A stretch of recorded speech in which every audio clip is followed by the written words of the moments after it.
메시지 7번은 아주 제목이요. 일목요연한데, 믿음의 방패를 잡고 우리의 믿음의 시련을 체험하며 우리의 믿음의 결말인 혼의 구원을 받음, 이렇게 됐습니다. 이제 믿음에 대한 건데, 로마자 1번은 믿음의 방패를 잡는 것이고, 로마자 2번은 믿음의 시련을 체험하는 것이고, 로마자 3번은 믿음의 결말인 혼의 구원을 받는 것을 언급하고 있습니다. 여기 이제 로마자 1번을 누가 읽어주시죠? 하늘들의 영역에 있는 악한 영적인 세력들에게 대항하는 전투에 참여하고 있는 그리스도의 몸의 지체들로서 우리는 믿음의 방패를 잡아야 한다. 우리는 그 방패로 악한 자의 모든 불화살을 꺼버릴 수 있을 것이다. 아멘. 감사합니다. 여기 이제 로마자 1번의 그 말씀의 근거가 에베소 6장 16절입니다. 그리고 로마자 2번은 베드로전서 1장 7절이고 로마자 3번은 베드로전서 1장 9절입니다. 에베소서의 이제 6장에서 로마자 1번이 나오고 베드로전서 1장에서 2번과 3번이 나왔네요. 자, 그런데 여기 보면은 이제 모든 것 위에 믿음의 방패를 잡으십시오. 그 방패로 악한 자의 모든 불화살을 제거할 수 있습니다. 꺼버릴 수 있을 것입니다. 이렇게 했어요. 여기 보면은 이제 처음에 이 메시지 7번을 전할 때 란형제님 서두에서 여기 에베소 6장의 전투 장비에 대해서 말할 때 수백 권의 책들이 있는데 대부분이 뭐예요? 개인 전쟁으로 취급해 왔다는 거예요. 개인 전쟁으로. 근데 이것은 전적으로 몸의 전쟁이라고 말씀하시면서 계시록 19장에 그 그리스도와 그의 군대, 또 적그리스도와 그 군대들이 싸울 때도 단체적인 전쟁이라고 얘기하셨습니다. 그리고 여기 이제 보면은 아까 찬송 부른 거 637장도 보면 1절에 보면 단독으로 대항 말고 몸 안에서 싸우라 이랬거든요. 어디서 싸운다고요? 몸 안에서 단독으로. 예. 그래서 여기 믿음의 방패를 잡음 그랬을 때 믿음의 방패를 잡는다 그러는 건 손으로 잡는 거예요? 뭐예요? 발로 잡는 거예요? 손으로 잡는 거예요. 손으로 잡는다는 얘기를 뭘 얘기하냐면 몸 안의 한 부분인 손이 방패를 잡고 또 이 방패 역할은 뭐냐면 어떤 부분이 아니라 몸 전체를 위해서 방어해주는 그런 역할을 하는 것이죠. 방패라는 게. 그러니까 여기 이제 방패라든가 불화살은 그 당시에 전쟁하는 그 양상이 바울이 볼 때 주로 이제 검도 쓰고 막 불화살도 쏘고 방패로 맞고 막 이러는 것을 이제 보고 그거를 이제 인용해서 이 영적 전쟁에서도 이런 그 믿음의 방패 또 사탄의 불화살을 언급을 하고 있습니다. 그래서 여기 보면 이제 로마자 1번의 A번을 누가 읽어주시죠?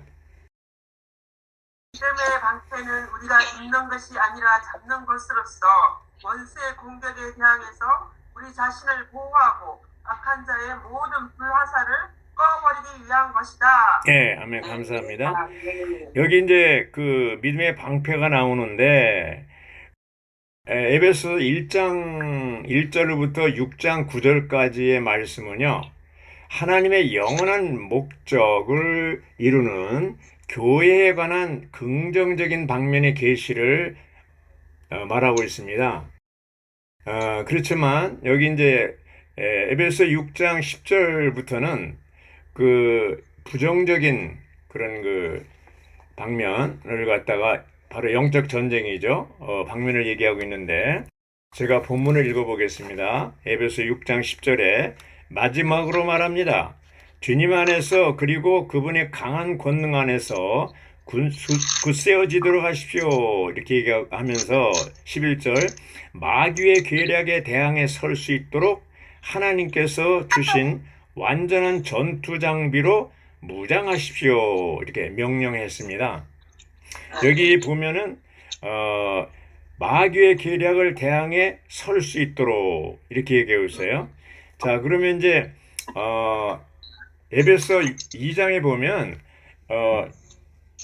3층천에서 그리스도께서 앉아 계시고 모든 것을 다 이루시고 앉아 계신 것을 우리가 참여하는 걸 얘기하고, 에베소 4장 5장에는 그 모든 그 하나님의 움직임에 동참해서 행동하는 걸 얘기하고, 6장에 가서 서 있는 것을 얘기하고 있습니다. 그 하나님의 원수를 대항한 게 싸우기 위해서는 서 있어야 되는 거예요. 그러니까 방패를 손으로 잡는다는 것은 앉아서는 안 됩니다. 누워서도 안 되고 서서 있어야만 방패를 잡을 수가 있고 대적을 서서 싸울 수가 있죠. 그리고 이제 13절에 보면요. 그러므로 하나님께서 주신 완전한 전투 장비로 무장하십시오. 이렇게 됐거든요. 거기 전투 장비로 무장한다는 얘기냐면 몸 안에 몸에 입는 전투 장비를 얘기하는 거예요. 몸을 위해서 필요한 것을 얘기하는 것이죠. 그리고 이제 14절에 그런즉 서서 진리를 여러분의 허리띠로 두르고, 허리띠로 진리 말씀을 두른다는 건 허리가 중요하잖아요. 예. 그리고 위에 가슴바지를 착용하고, 그렇죠? 왜냐면 우리 양심에 보호하기 위해서 의로 보호하는 것이죠. 그 다음에 15절에 화평의 복음의 견고한 기초를 신발로 삼아 발에 신고, 화평의 발을 신고, 그리고 신발을 신고 이렇게 얘기하고 있습니다. 그래서 여기 이제 진리로 허리를 띠고 의로 덮고 우리 양심의 공격받지 않기 위해서, 그 다음에 화평의 신을 신고, 이런 것들이 바로 믿음의 방패를 가지고 서 있을 수 있는 하나의 전제 조건이 되는 것이죠. 그래서 이 화평의 신을 신고 서야 견고하게 기초를 닦는다 이 말입니다.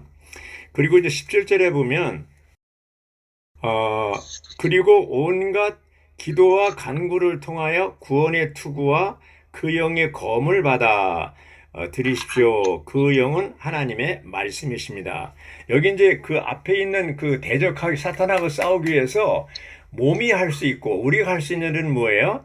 온갖 기도와 간구를 통하여 이렇게 됩니다. 이러한 그 전쟁에서 중요한 게 뭐예요? 영적 전쟁에서 기도입니다. 몸의 기도입니다. 몸에 온갖 기도, 간구. 그래서 16절이 이제 로마자 1번의 근거죠.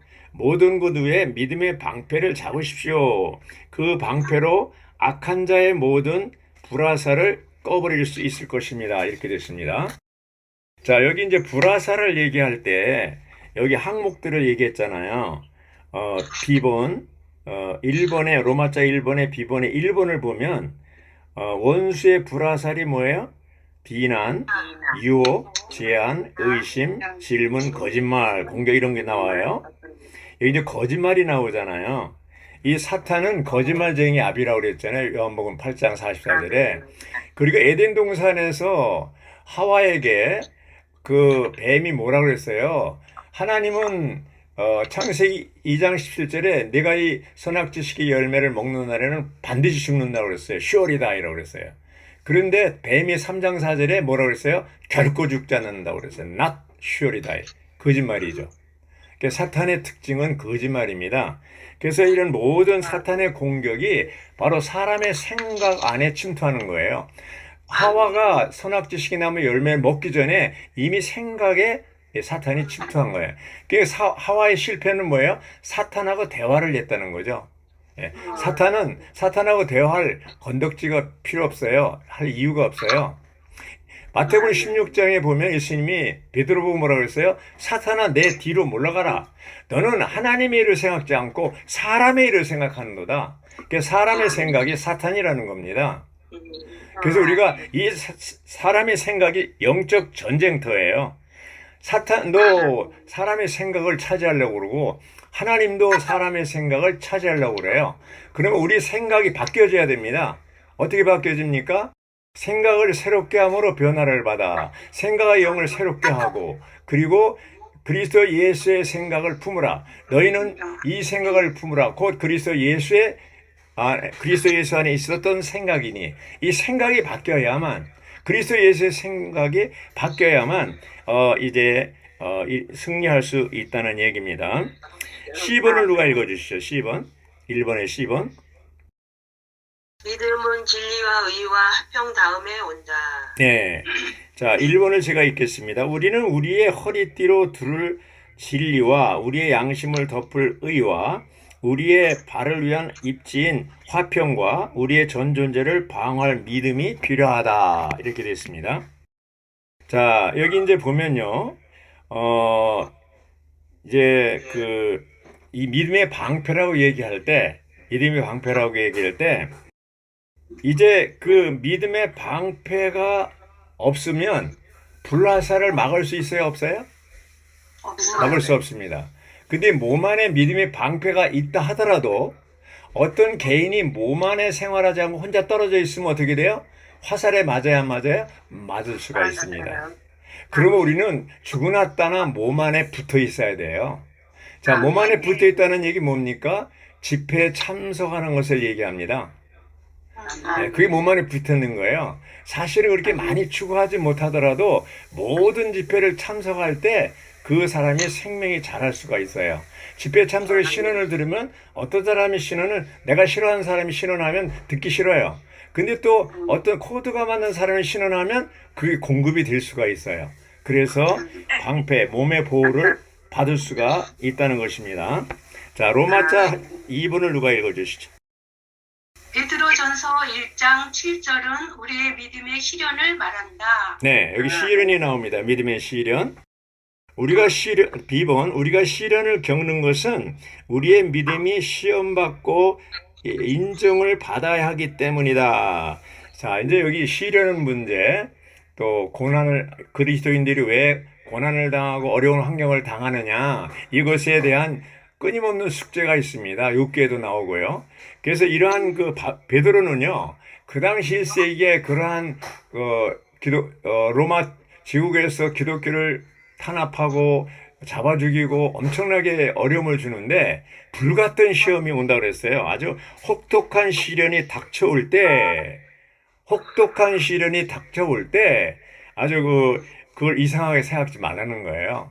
그 베드로는 이것을 어떻게 받아들이냐? 많은 사람들이 교회 안에 들어와서요. 종교를 바꿨더니 이렇게 어려움을 당하는가 보다. 이렇게 하는 사람도 있고요. 또 이제 이 환난이 어려움 올 때, 고난이 올 때, 시련이 올 때, 내가 무슨 죄를 졌는가? 아니면 또 이제 예수를 이제 회복 안에 들어와서 모든 것이 잘 될 줄 알았더니 이게 그냥 하는 일마다 어려움이 있고 왜 그럴까? 또 그러다 어떤 사람은 떠나는 사람도 있어요. 아이고 이거 아니고 뜨거워 해가지고. 근데 베드로는 그러한 시련과 고난이 왔을 때 이것을 어떻게 받아들이라고 그랬어요? D번을 누가 읽어보시죠? D번. 2번의 D번. 성경은 시험하는 믿음이 없다는 것을 보여준다. 모든 믿음 반드시 시험을 받아야 한다. 반드시 시험을 받아야 된다는 거예요. 다르죠? 1번을 제가 읽겠습니다. 하나님은 우리가 믿음과 생활 안에서 자라도록 우리의 믿음을 시험하신다고 그랬습니다. 2번은 하나님은 그분 자신을 만족시키기 위하여 우리의 믿음을 시험하신다는 거죠. 예. 자, 창세기 22장 12절에 보면 그 아브라함이 이삭을 제물로 드렸을 때, 이삭을 죽이려고 할 때 하나님이 아브라함, 이삭에게 손대지 말아라. 그러면서 뭐라 그러냐면 내가 이제 비로소 내가 나를 경외하는 줄 내가 알았다. 이렇게 했습니다. 그런 시험에 아브라함이 통과한 것이죠. 그리 믿음의 조상이 된 겁니다. 그래서 이러한 시험은 우리로 하여금 하나님의 만족을 가져오고 간증을 하나의 인정을 받는 그런 것이라고 했습니다. 그래서 이 로마자 2번의 B번의 2번을 보면요. 우리가 환난과 박해와 장애물과 어둠을 통과할 때 그리고 이러한 시험 후에도 여전히 믿고 이러한 시련 후에도 여전히 견고히 서 있을 때 있다면 이 믿음이 하나님의 이름을 영광스럽게 할 것이다. 합격한 거죠. 합격한 겁니다. 예, 합격한 겁니다. 그래서 지금 이제 우크라이나 전쟁이 일어나고 우리 가운데 개인적으로 환란이 오고 우리 김정순 자매님은 이상하게 수술한 걸 또 재수술해야 되고 계속 아주 혹독한 시련이 올 수가 있어요. 예. 그리스도인으로서 그리스도인이면 어려움이 하나도 없는 게 아니라 여전히 어려움이 있어요. 근데 문제는 이러한 환난, 이러한 환경, 이러한 고난, 이러한 시련을 어떻게 받아들이냐 하는 것이 불신자들과 다른 겁니다. 예. 여기 2번을 보면요. A, B, C, E. 믿음을 인정받기 위해서는 합당한 믿음이 있어야 된다. 있어야 한다. 여기에서 강조점은 믿음이 아니라 고난을 통한 시련으로 믿음을 시험하는 데 있다고 그랬습니다. 예. 뭐라고 그랬어요? 누가 A, B, C, D, E, F분을 읽어주시죠. 베드로전서 1장 7절에서 베드로는 우리의 믿음의 시련은 불로 단련해도 없어지고 많은 금을 단련하는 것보다 훨씬 더 보배로워서라고 말한다. 예, 아주 베드로가 귀한 말을 했죠. 불같은 시험이 와도 그것이 금을 단련하는 것보다 보배롭다. 이렇게 얘기하고 있습니다. 그래서 특히 베드로는 보배롭다는 말을 많이 사용한 사도인데 아마 예수님의 사랑을 특별히 많이 받았기 때문인지 모르겠어요. 그래서 베드로전서에 3번 얘기하고 베드로후서에 2번 얘기하는데 보배로운 돌, 보배로운 피, 보배로운 시련은 베드로전서에서 얘기했고요. 보배로운 약속들, 또 보배로운 믿음, 이것은 베드로후서에서 얘기하고 있습니다. 여기 이제 그 지번에 보면요, 로마자 2번의 지번, 칭찬을 받게 되는 것은 믿음 자체가 아니라 믿음의 시련, 곧 믿음의 시련이다. 이렇게 되어 있습니다. 칭찬을 받게 되는 것은 믿음 자체가 아니라 믿음의 시련, 곧 믿음의 시련이다. 믿음의 시험, 곧 믿음의 시련이라고 그랬어요. 자, 1번을 누가 읽어주시죠, 거기? 지번의 1번. 아멘. 이것은 학생들이 공부한 것에 대하여 학교에서 시험 보는 것과 같다. 학생은 공부 그 자체로 인정받는 것이 아니라 시험을 통해서 인정받는다. 네. 이해가 되죠? 학생 예를 들은 게. 학생들은 시험이 없으면 좋겠죠? 근데 시험이 없으면 공부도 안 해요.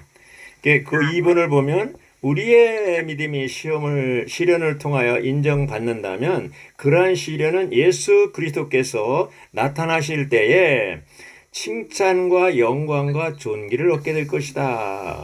예, 그 말 그대로입니다. 칭찬과 영광과 존귀를 얻는다.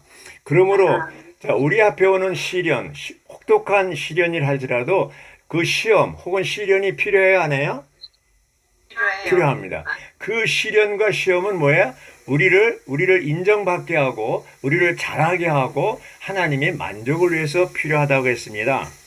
자, 로마자 3번을 누가 읽어보시죠?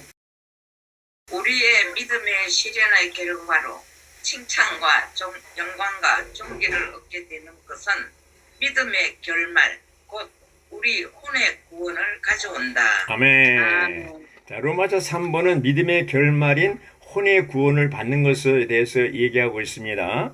자, A번을 누가 읽어보시죠? 로마자 3번에. 베드로전서 1장 5절에 있는 구원은 완전한 구원, 궁극적인 구원, 3일 하나님의 구원이다. 이것은 특별히 주님께서 돌아오실 때 그분께서 통치적으로 다루시는 시대적인 형벌에서 우리 혼이 구원받는 것을 가리킨다. 네, 아멘. 여기 이제 구원의 단계가 있어요. 보면은 완전한 구원인데 궁극적인 구원이 있고 3일 하나님의 구원이 있는데 B번을 누가 읽어보시죠? B번. 이것이 우리의 혼의 구원, 곧 마지막 때에 우리에게 나타나기로 되어 있는 구원이며 예수 그리스도께서 영광 가운데 나타나실 때에 우리에게 주실 은혜이다. 우리 혼의 구원이 우리 믿음의 결말이다. 네, 그렇죠. 그래서 C번의 1번을 보면요.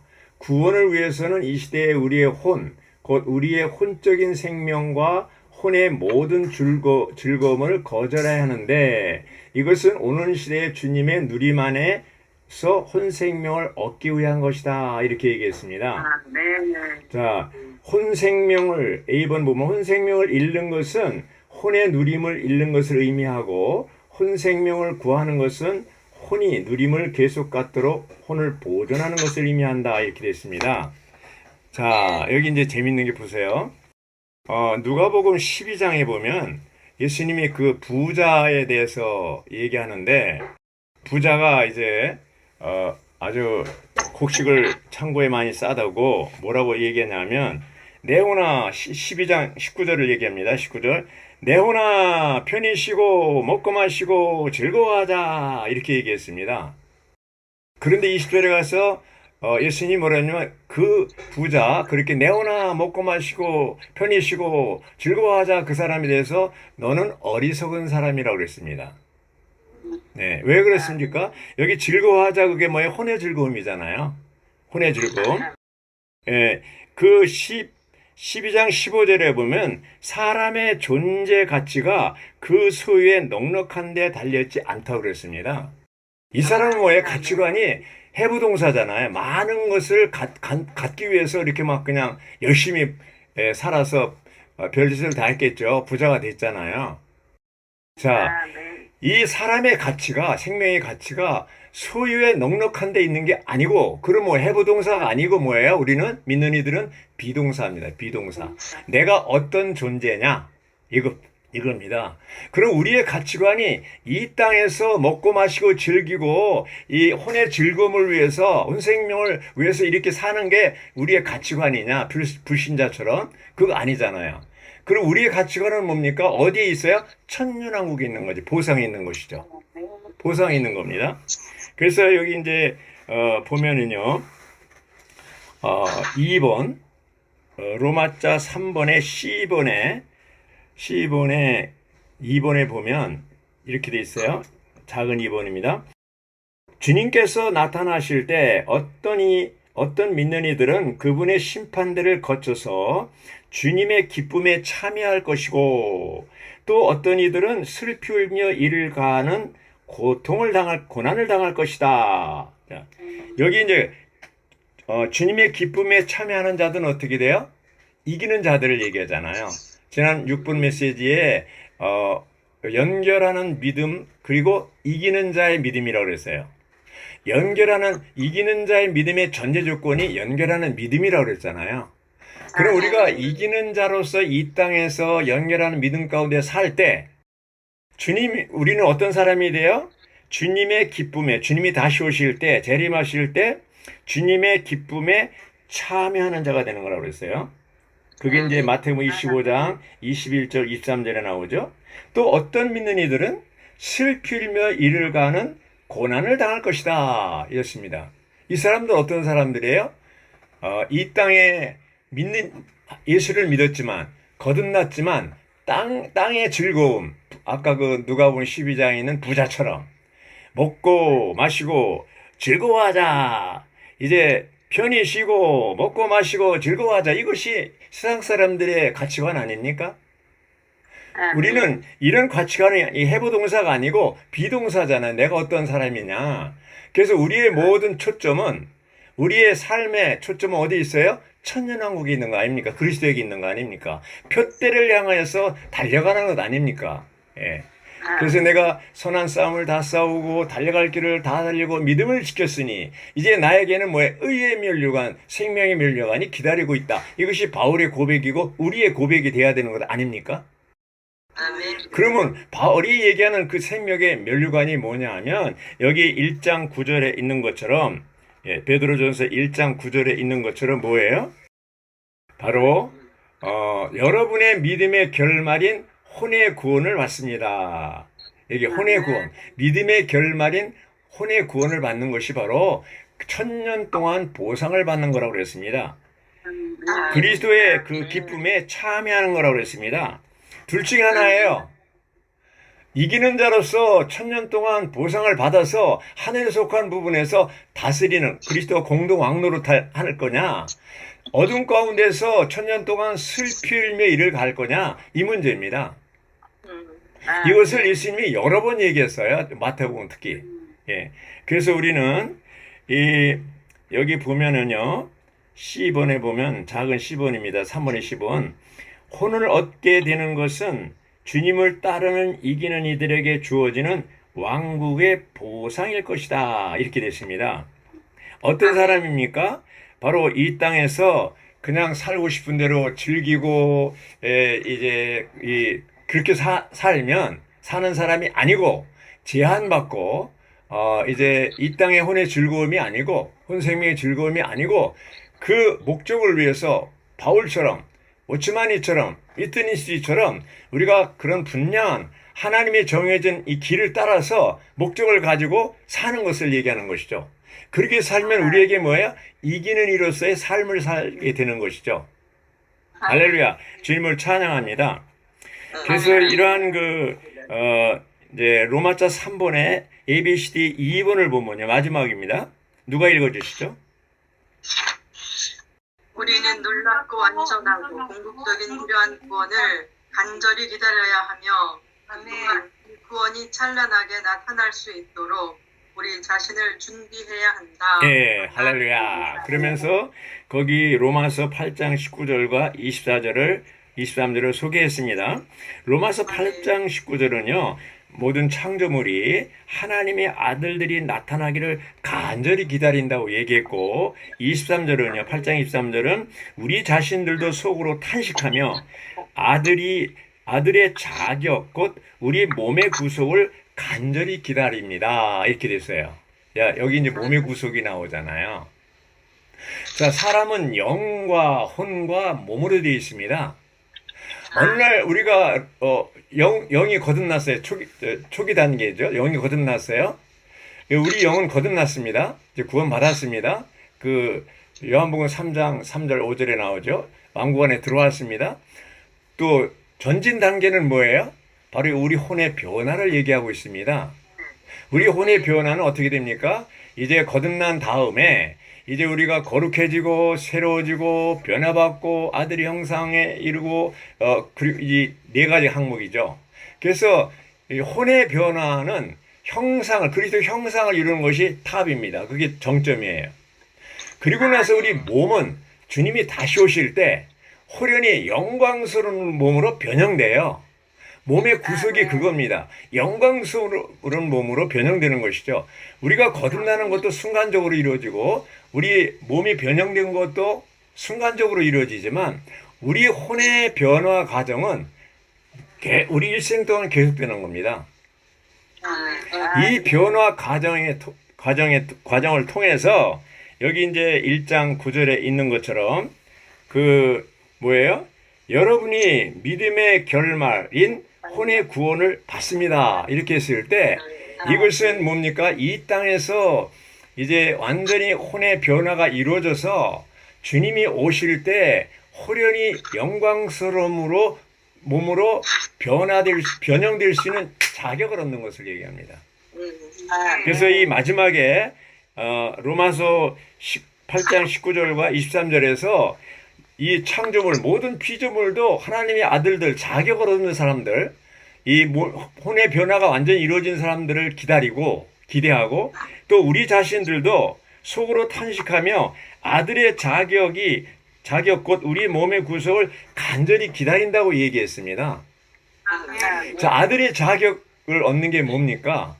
에베소 1장 4절에 보면 창세전에 그리스도 안에서 우리를 택했다고 그랬어요. 근데 택한 목적이 뭡니까? 에베소 1장 5절에 보면 예정했다고 그랬어요. 뭘 예정했습니까? 아들의 자격을 얻는 것이죠. 칼빈의 예정론 구원받느냐 안 받느냐 이런 예정이 아니고 우리를 창세전에 그리스도 안에서 선택하신 그 목적, 예정된 목적이 예정이 뭐냐면 하나님의 아들의 자격을 얻는 것이라고 그랬습니다. 그거는 성숙한 그리스도인을 얘기합니다. 이기는 믿는 이들을 얘기합니다. 신부로 단장되는 것을 얘기합니다. 죽은 이기는 믿는 이들, 사내아이, 살아있는 이기는 믿는 이들, 첫 열매를 말하고 있는 것이죠. 그래서 오늘날 교회 생활은요, 다른 데 목적이 있는 거 아닙니다. 왜 믿음의 방패가 필요합니까? 사탄의 공격이 왔을 때 우리는 몸 안에 있을 때 637장 있는 것처럼 우리는 이제 그 단독으로 대항 말고 몸 안에서 싸우라고 한 거, 이것을 오늘 기억해야 됩니다. 우리의 싸움은 개인적으로 싸우는 게 아닙니다. 몸 안에서 싸우는 거예요. 그러니까 제발 형제자매들 몸 안에 붙어 있어야 됩니다. 몸 안에 붙어 있는 것은 뭐예요? 바로 집회를 참석하는 거예요. 집회를 소홀히 하는 사람 치고 사탄의 공격받지 않은 사람이 없어요. 혼자 있으면 동물의 왕국도 그렇지 않습니까? 이 사자가 공격할 때 무리지에 있는 동물들은 공격 안 해요. 항상 떨어져 있는 그 동물을 공격하잖아요. 그래서 우리는 어쩌든지 몸 안에 붙어 있을 때 이제 믿음의 방패 안에 보호받는 것이죠. 아멘. 아멘 하십니까? 그래서 우리가 이런 그 분명한 이러한 몸의 생활을 통해서 이 제목이 있는 대로 믿음의 방패를 붙잡고 손으로 우리의 믿음의 시련을 체험하며, 믿음의 시련은 꼭 필요한 겁니다. 학생들이 시험이 꼭 필요하듯이 우리의 믿음의 결말인 혼의 구원을 받는 것은 이러한 고난에 대해서, 시련에 대해서, 어려운 환경에 대해서 우리가 믿는 이들은 어떻게 대하느냐. 바울은 베드로 후서 3장 8절에 뭐라고 했어요? 주께서는 하루가 천년 같고 천년이 하루 같던 이 사실을 잊지 말고 꼭 기억하라고 그랬습니다. 주님이 지금 더디 오신다고 하지만 주님 입장에서는 2000년이 이틀밖에 안 되는 거예요. 사실 베드로 사도가 이렇게 얘기할 때 그분은 그 당시에 고난받고 혹독한 시련을 겪고 있는 믿는 이들에게 그런 혹독한 시련이 필요한 것이다. 필요한 것이다. 그거 이상하게 생각하지 말아라.